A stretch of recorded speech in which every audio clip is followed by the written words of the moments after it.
اور اچھے جو سوچ ہے وہ ہمیں اپنے حصار میں لیے ہوئے ہے، تو ہماری جو محفل ہے، یہ جو ہماری گفتگو ہے، یہ نیک ہو جائے گی، اچھی ہو جائے گی۔ تو یہ ایک میوچل ریلیشن شپ ہے۔ اگر میں آپ سے اچھا ہوں، آپ دیکھیں نا، ایک چھوٹا سا فطرت کا اصول ہے، آپ گلاب کا بیج بوتے ہیں زمین میں، تو اس میں سے کیا آپ نکلے گا؟ گلاب ہی نکلے گا، کانٹا تو نہیں نکلے گا۔ تو ایسے ہی ہے، آپ نیکی بوئیں گے تو نیکی ملے گی، ٹھیک ہے؟ کبھی نہیں ملتی تو اس کا مطلب یہ نہیں ہے کہ آپ اپنے اصول سے پیچھے ہٹ جائیں، مقصد سے یا ڈسہارڈ ہو جائیں اور زیادہ کریں۔ یہ جیسے کہتے ہیں نا کہ وہ کسی نے کہا کہ نفرت کا علاج محبت کی ڈوز میں ہے، تو اس کو جواب ملا کہ نہیں، یہ تو مجھے ایسا نہیں ملا، تو اس نے کہا کہ ڈوز کو ڈبل کر دو، یعنی اور کر دو، کبھی نہ کبھی تو یہ طلسم ٹوٹے گا، کبھی نہ کبھی تو یہ دروازہ کھلے گا۔ اب پھر میں آپ کو واپس لے کے جاتا ہوں کہ کس شخصیت نے متاثر کیا۔ نبی پاک صلی اللہ علیہ وسلم کی زندگی میں کیا کچھ نہیں کیا، ابتدا میں لوگوں نے برا بھلا کہا، ان کو الزامات لگائے، ان کو تکالیف دی، ان کے راستے میں کانٹے بچھائے، تو کیا انہوں نے ان جیسے تو نہیں ہو گئے نا، وہ انہوں نے اپنے جیسا کیا۔ تو نیکی جو ہے نا، اس کا رنگ بڑا گہرا ہے، لیکن آہستہ آہستہ چلتا ہے۔ لیکن ڈاکٹر صاحب بڑا مشکل تھا یہ، اور اس میں رسک فیکٹر بھی تو کچھ ہوگا نا۔ مشکل، دیکھیں، مشکل کے بغیر تو کوئی چیز بھی نہیں ہے، بالکل۔ مطلب کیا، اگر زندگی اتنی آسان ہوتی تو پھر غربت اب تک ختم ہو گئی ہوتی۔ تو مشکل تو ہے، آپ نے زندگی کا سفر نہ جانے کہاں سے شروع کیا، کہاں تک پہنچے، ابھی تک جاری ہے۔ تو یہ مشکلات، جو مشکلیں اتنی پڑی مجھ پہ کہ آسان ہو گئیں، ایک مرحلہ ایسا آتا ہے کہ پھر وہ مشکل جو ہے وہ بھی آسان۔ دوسری بڑی چیز ہے کہ مشکل کو کم کرنا انسان کی تو صرف کوشش ہے، قبولیت کہیں اور ہے، قبولیت کہیں، فیصلے کہیں اور ہوتے ہیں۔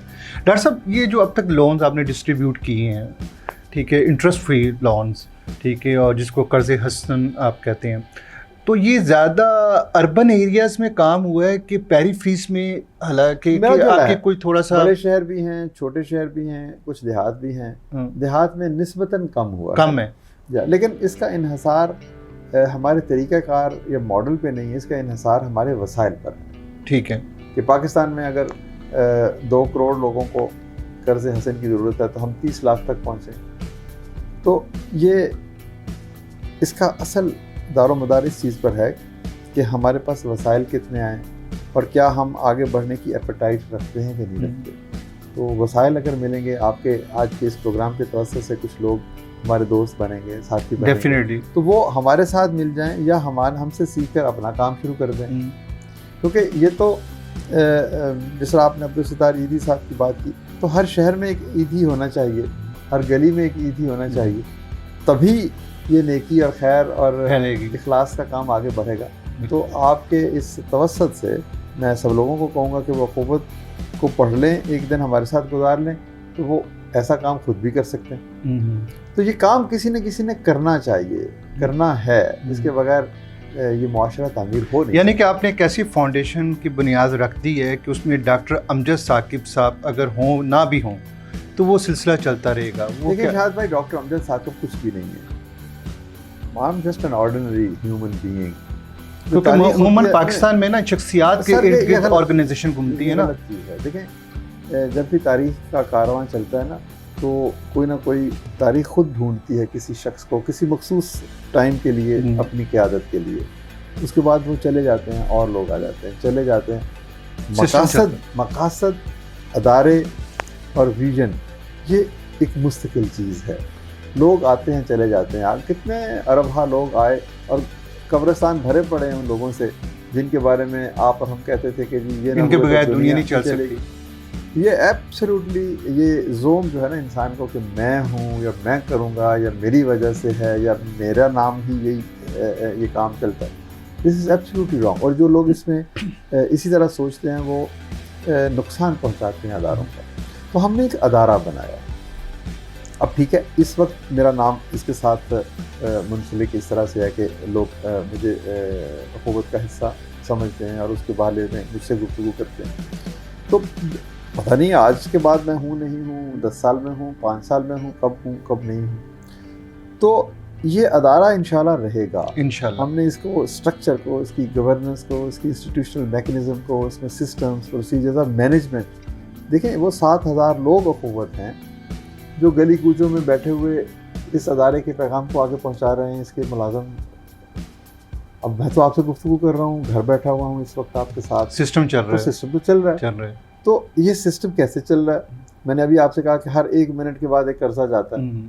تو یہ کیسے جا رہا ہے؟ ایک آپ کا MIS ہے، ایک آپ کا IT کا نظام ہے، ایک آپ کا ڈیفینیٹلی وہ ایک سسٹم ہے. بالکل. تو ایک چیز میں ہم کمی ہے ہماری مارکیٹنگ کم ہے. لوگوں کو بہت زیادہ علم نہیں ہے اور وہ یہ نہیں سمجھتے کہ ہماری سپورٹ کیسے کر سکتے ہیں. تو وہ کمی آپ جیسے لوگوں سے پوری ہوتی ہے. بالکل جی. آج کل سوشل میڈیا کا یہ دور ہے. بلکہ میں اسی طرف آ رہا تھا ڈاکٹر صاحب. ایک عام جو محلے میں یا ایک عام ایریے میں کوئی عورت ہے یا مرد ہے کوئی جس کو اخوت کا پتہ چلتا ہے، لیکن وہ آپ تک پہنچنا بھی چاہتا ہے، لیکن وہ عزت نفس والا بھی معاملہ ایک آ جاتا ہے، ٹھیک ہے، تو وہ کس طرح سے کانٹیکٹ کرے؟ یہ بڑا امپورٹنٹ ہے. پاسبل تو نہیں آپ کا وہ دیکھیں پورے پاکستان سے لوگ میرے پاس، میرے گھر تو یا میرے دفتر تو نہیں آ سکتے جی. ہمارے 800 دفاتر ہیں. اچھا. اور وہ دفاتر چھوٹے چھوٹے شہروں میں ہیں. ٹھیک ہے. عام گلی محلوں میں ہیں. اخوت کے نام سے. ہاں، اخوت کے نام سے. تو کسی کو پتہ کر سکتا ہے، اگر کوئی تھوڑا بہت پڑھا لکھا ہے تو وہ ہماری ویب سائٹ دیکھ سکتا ہے. تو میں نے آپ کو کہا نا 30 لاکھ لوگوں نے قرضے لیے، تو 30 لاکھ لوگ تو جانتے ہیں. بالکل. تو وہ 30 نہیں ہے، اس کو بہت ساری ملٹیپل آپ دیکھیں ان کے گھر کے افراد ہیں. تو یہ پیغام پہنچ جاتا ہے لوگوں تک. ضرورت مند اس کو علم ہو گیا ہوا ہے کہ مجھے، اور پھر ہمارے جیسے اور بھی بہت سے اچھے ادارے ہیں کام ماشاءاللہ لوگ پہنچ جاتے ہیں. تو میں صرف یہ کہتا ہوں کہ ہم ان لوگوں کو بھی بیچ میں شامل کرنا چاہتے ہیں جو یہ کام کر سکتے ہیں، ہم سے اچھا کر سکتے ہیں. وہ بھی یہ کام کریں، وہ بھی کسی کو بھیک نہ دیں. اسے کہیں کہ لو یہ 10 20 30 50 ہزار روپے اور جاؤ کام کرو. جائے پروڈکٹیو پارٹنرز بنائیں انہیں سوسائٹی میں. ان کو جسے کہتے ہیں نا بینیفیشری یا پیراسائٹ نہ بنائیں. They should be willing to do something. اپنے لیے وہ کریں، لوگوں کے لیے کریں، اور اوور آل پروڈکٹیوٹی میں اضافہ کریں. حکومت کے ساتھ مل کر، اب تو حکومت نے بھی بہت سارا وسائل اس کے لیے مخصوص کیے ہیں. قرضے دیے جا رہے ہیں بینکوں کے ذریعے سے. تو ان سے توسط سے یہ لوگ جو ہے اپنی زندگی بدل سکتے ہیں. لیکن ڈاکٹر صاحب یہ کیا ضروری نہیں ہے کہ اگر آپ کسی کو پیسے دینے کی بجائے اس کو ہنر مند بنائیں؟ کیونکہ دنیا میں آج کل کے دور میں سکلز کی بہت ویلیو ہے اور رہے گی. دیکھیں یہ آئیدر اور والا معاملہ نہیں ہے کہ آپ کہیں کہ جی میں ان کو اسکل دے دوں. یہ بھی امپورٹنٹ ہے اسکل، اور سرمایہ بھی امپورٹنٹ. اب اسکل کسی کو آپ نے دے دی، اس کے پاس سرمایہ نہیں ہے تو وہ کیا کرے گا؟ یا کسی کو آپ نے سرمایہ دے دیا، اس کے پاس اسکل نہیں ہے، وہ بھی ضائع ہے. تو آپ کو ایک آئیڈیل کمبینیشن چاہیے کہ ایسے لوگوں کو ڈھونڈیں جن کے پاس ہنر ہے، ان کو سرمایہ دیں. تو یہ پھر وہ دونوں ضروری ہیں. بالکل. تو ڈاکٹر صاحب اخوت کے کتنی پروڈکٹس ہیں اب تک؟ یہ پروڈکٹ ہمارا بیسک پروڈکٹ تو ایک ہی ہے، قرض حسن. ٹھیک ہے. پھر اس کی ویریشن ہے. وہ قرض حسن کاروبار کے لیے ہو سکتا ہے، وہ گھر کے لیے ہو سکتا ہے، وہ ایک لبریشن لون کی اسکیم ہے کہ کوئی اگر منی لینڈرز کے پاس پریشان ہے، بہت زیادہ قرضہ سود پہ لے، اس کو دے سکتے ہیں. زراعت کا ایک ہماری پروڈکٹ ہے، لائف سٹاک کی پروڈکٹ ہے. تو یہ بیسک تصور اور پرنسپلس تو ایک ہی ہیں کہ قرض حسن دینا ہے. ٹھیک ہے. اس کا استعمال ڈفرینٹ ہو سکتا ہے کہ بھی آپ کو کاروبار کے لیے کر لیں گے، گھر بنانے کے لیے کر لیں گے، یا کسی اور چیز کے لیے کر لیں گے. جی ناظرین، ہمارے ساتھ ڈاکٹر امجد ثاقب صاحب ہیں. آپ قرض حسنہ کے اوپر سن رہے ہیں ان کے سارے تفصیلی گفتگو. اس وقت ہم ایک شارٹ بریک لیں گے، ملتے ہیں آفٹر دی شارٹ بریک. ظاہر تعلیم کے بغیر معاشرہ تعمیر ہو نہیں سکتا. اچھا، اب یہ ہے کہ جس طرح ایک آدمی غریب آدمی ہے، اس کے پاس ہنر ہے، سرمایہ نہیں ہے تو وہ کاروبار نہیں کر سکتا. اسی طرح ایسا بچہ بھی ہے جس کے پاس صلاحیت ہے، رقم نہیں ہے کہ وہ آپ کے فیس ادا کر سکے. تو ہم نے کہا کہ ہم ایسے بہت سارے لوگوں کو ڈھونڈیں گے اور پھر اس کے بعد ان کو کہیں گے کہ تم. جی ویلکم بیک ناظرین. ڈاکٹر امجد ثاقب صاحب ہمارے ساتھ موجود ہے. ڈاکٹر صاحب، اخوت یونیورسٹی اور کالج یہ بھی ایک خواب تھا جو میرا شاید پورا ہو گیا ہے یا ہونے والا ہے، تھوڑا سا بتائیے گا. جی دیکھیں، بات قرض حسن کی ہے. جی. ہم کچھ بھی نہیں کرتے قرض حسن پہ. پہلا قرض ہے اب تک جو ہم نے گفتگو کی تھی وہ یہ تھا کہ چھوٹے قرضے کاروبار کے لیے، گھر کے لیے یا کسی اور. پھر ہم نے کہا کہ بچوں کو تعلیم دی جائے، یہ ضروری ہے کہ ظاہرہ تعلیم کے بغیر معاشرہ تعمیر ہو نہیں سکتا.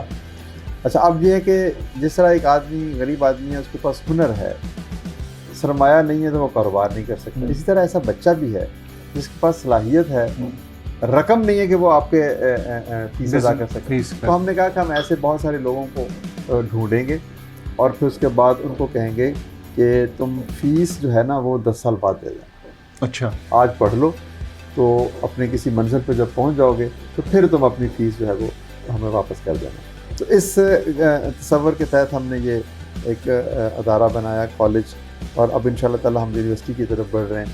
تو اس میں کوئی تقریباً 1000 کے لگ بھگ بچے ہیں، اور یہ بچے بھی پورے پاکستان سے ہیں، کسی ایک جگہ سے نہیں ہیں، ہر صوبے سے بچے ہیں. اور یہ ایک رہائشی ہمارے منصوبہ ہیں. یہ لاہور میں؟ اس میں ایک قصور میں ہے، ایک چکوال میں ہے، ایک فیصل آباد میں ہے، ایک کراچی میں ایک بہت خوبصورت ادارہ ہے ہمارا NJV اسکول، وہ حکومت سندھ کی ہم اپریشیٹ کرتے ہیں کہ اس کے تعاون سے بنا ہے. تو یہ ان اداروں میں ہم کہتے ہیں کہ وہ بچے آئیں گے جو آج فیس نہیں دے سکتے لیکن بہترین صلاحیت رکھتے ہیں. وہ کل ڈاکٹر بنیں گے، انجینئر بنیں گے، کچھ اور بنیں گے، آگے بڑھیں گے، اور پھر یوں جب وہ اس قابل ہو جائیں گے کہ لوٹا سکیں تو پھر وہ یہ لوٹائیں گے، اور پھر شاید صاحب وہ رقم کسی اور کے کام آ جائے گی، ایک اور بچہ پڑھ جائے گا. تو یہ قرض حسن کی ایک لانگ ٹرم پرسپیکٹو میں یہ ساری چیز ہے. اس کے مطابق ڈاکٹر صاحب آپ نے کووڈ میں بہت یعنی کام کیا ہے گورنمنٹ کے ساتھ شاید مل کے، انہوں نے آپ پر اعتماد کیا، ٹھیک ہے، اور آپ کو وہ ذمہ داری بھی دی. تو کووڈ کے حوالے سے اخوت نے تھوڑا سا بتانا چاہیں گے آپ کیا؟ جی کووڈ میں ہم نے بہت الحمدللہ ہم نے بہت سارے اداروں کے ساتھ تقریباً 150 کے قریب ایسے اسمال ادارے ہیں، میڈیم بڑے ادارے ہیں، NGOs جن کو ہم کہتے ہیں. تو اس کو پھر ہمیں گورنمنٹ آف پنجاب نے بھی اور گورنمنٹ آف پاکستان کی بھی اخلاقی سپورٹ ہمیں حاصل رہی. پھر اس کے بعد گورنر پنجاب کی چودھری سرور صاحب ہیں، انہوں نے وہ خود بھی بہت بڑی ادارہ، ان کے ٹرسٹ ان کے نام سے چلتا ہے. تو وہاں سے بھی تو ہم نے تقریباً سب نے مل جل کر کوئی 6 ارب روپوں کے لگ بھگ راشن بیگز اور کھانے اور مختلف امداد تقسیم کی لوگوں میں، اور پورے پاکستان میں تقسیم کی. تو ہمیں بڑا اللہ تعالیٰ کا جتنا شکر ادا کریں کہ ہم لوگوں نے ایک چھوٹی سی کاوش شروع کی تھی اور پھر قافلہ بن گیا، اور پھر یہ بہت سارے اور بڑے بڑے ادارے اس میں شامل ہو گئے، اور ہم نے کووڈ میں بھی اپنے بھائیوں کو تنہا نہیں چھوڑا. ہم نے ان کی بھی مدد کی، ان کو بھی یہ احساس ہوا. اس میں ہمارا بنیادی نعرہ وہی مواخات کا تھا کہ ہمسایہ ہمسائے کا خیال کرے. ہر شخص کا کوئی نہ کوئی ہمسایہ ہے، تو اگر ہمسایہ ہمسائے کا خیال کرے گا تو کوئی رات کو بھوکا نہیں سوئے گا. تو اس تصور کے تحت ہم نے ابھی حال ہی میں سندھ میں اور کراچی میں بارشیں ہوئی ہیں، بہت تباہی ہوئی ہے. تو وہاں پر بھی ہم نے اعلان کیا کہ ہم الحمدللہ 10,000 کے قریب گھروں کو مدد کریں گے، تعمیر کریں گے، ان کو آگے بڑھنے میں.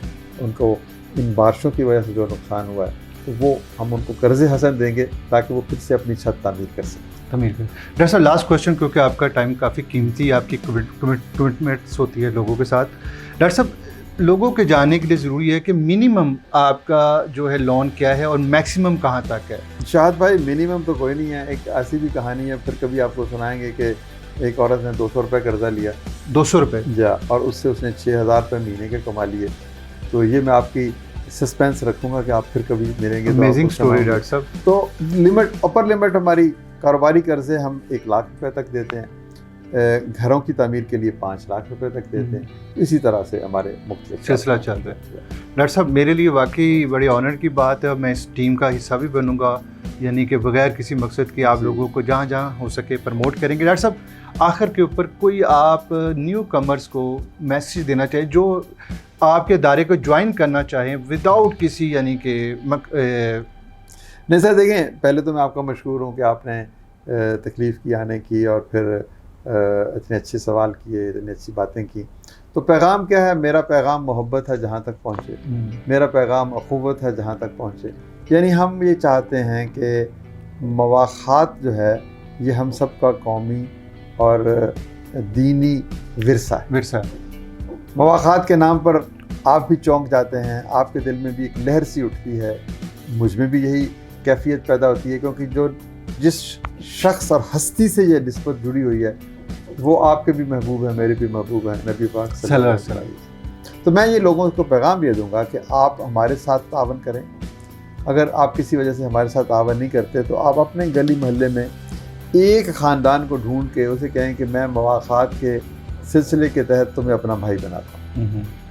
تو اگر 50% پاکستانیوں نے 50% پاکستانیوں کو بھائی بنا لیا تو غربت مٹ جائے گی۔ تو پیغام میرا یہی ہے کہ ہر شخص مواخات اور جہاں تک پہنچے اس پیغام کو پہنچانا چاہیے۔ اور پھر یہ صرف پاکستان نہیں، دنیا کے ہر حصے میں ہمیں یہ کام کرنا ہے۔ ہمیں مذہب، سیاست، رنگ، نسل سے بلند ہو کر کہ یہ اصل پیغام اسلام کا یہی ہے، اور اسلام کی اصل تصویر یہی ہے۔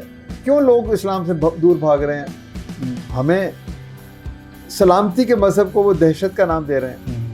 تو ہمیں اس تاثر کو درست کرنے کے لیے مواخات کا لباس اوڑھنا ہے، مواخات کی چادر پہننی ہے، مواخات کے حصار میں خود کو لے کر آنا ہے۔ یہی میں سمجھتا ہوں کہ دنیا میں اور پھر آخرت میں بھی کامیابی کا ایک ہی راستہ ہے کہ ہم کیسے نبی پاک صلی اللہ علیہ وسلم کی اس بنیادی نقطے کو سمجھ کر اپنائیں۔ بالکل ڈاکٹر صاحب، آپ کا بہت بہت شکریہ۔ واقعی یہ ساری باتیں ایک نشست میں ممکن نہیں ہیں۔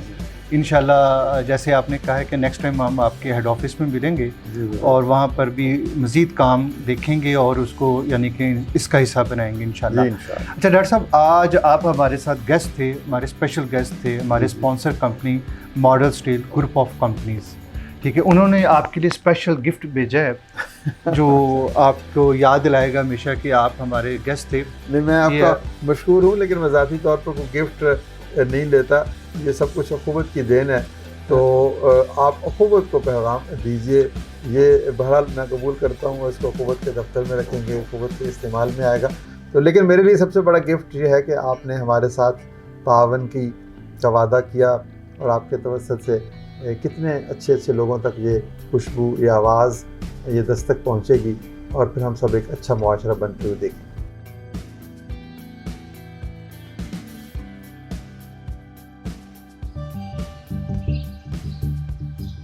اچھا، تمہاری وہ کنسٹرکشن کہاں تک پہنچی؟ الحمدللہ سب ٹھیک چل رہا ہے۔ یار ایک مشورہ تو دو، ہاں، کنسٹرکشن کے لیے سریا کون سا خریدوں؟ ماڈل اسٹیل کا سریا ہی خریدو۔ اس میں کیا خاص بات ہے؟ ماڈل اسٹیل کا سریا جدید ترین کوالٹی ایشورنس لیب سے پاس ہوتا ہے، جہاں پر اس کی مضبوطی اور معیار کو پرکھا جاتا ہے، اور یوں ہمیں بہترین کوالٹی دی جاتی ہے، صرف دعویٰ نہیں کیا جاتا۔ ارے یار، میں تو سمجھا کہ تیرا یہ دماغ صرف شطرنج میں ہی چلتا ہے۔ Model Steel, model of strength.